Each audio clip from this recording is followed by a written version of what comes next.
ಎಲ್ಲರಿಗೂ ನಮಸ್ಕಾರ. Hello everyone, it's ಅಮ್ಮನ ಅಡುಗೆ ಚಾನಲ್ಗೆ ಎಲ್ಲರಿಗೂ ಸ್ವಾಗತ. ಇವತ್ತು ನಮ್ಮ ಮನೆಯಲ್ಲಿ ನಮ್ಮಮ್ಮ ಹೀರೆಕಾಯಿ ಚಟ್ನಿ ಮಾಡಿದ್ದಾರೆ. ಅದನ್ನು ಹೇಗೆ ಮಾಡ್ತಾರೆ ಅಂತ ನೋಡೋಣ ಬನ್ನಿ. ಹೀರೆಕಾಯಿ ಚಟ್ನಿ ಮಾಡ್ತಾ ಇದ್ದೀನಿ. 4 ಹಸಿಮೆಣಸಿನ್ಕಾಯಿ, 1 ಈರುಳ್ಳಿ, ಅರ್ಧ ಬೆಳ್ಳುಳ್ಳಿ, ಸ್ವಲ್ಪ ಕರ್ಬೇವಿನ ಸೊಪ್ಪು,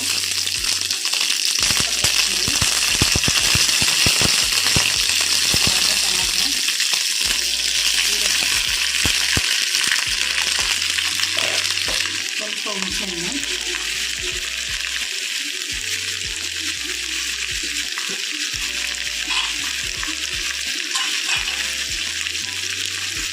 ಸ್ವಲ್ಪ ಜೀರಿಗೆ,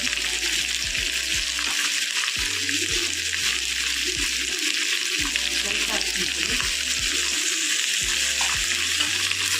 ಇವೆಲ್ಲ ಎಣ್ಣೆ ಸ್ವಲ್ಪ ಫ್ರೈ ಆಗಲಿ.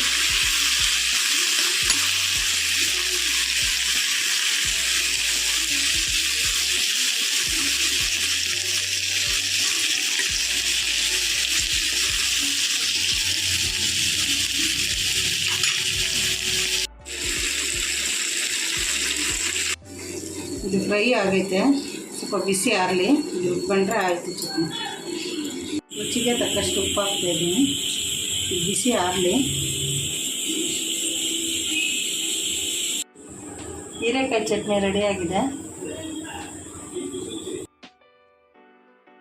ಹೀರೆಕಾಯಿ ಚಟ್ನಿ ಅದು ತುಂಬ ರುಚಿಯಾಗಿತ್ತು. ಅನ್ನಕ್ಕೆ, ಚಪಾತಿಗೆ ಮತ್ತು ದೋಸೆಗೆ ಎಲ್ಲದಕ್ಕೂ ಸಖತ್ ಕಾಂಬಿನೇಷನ್.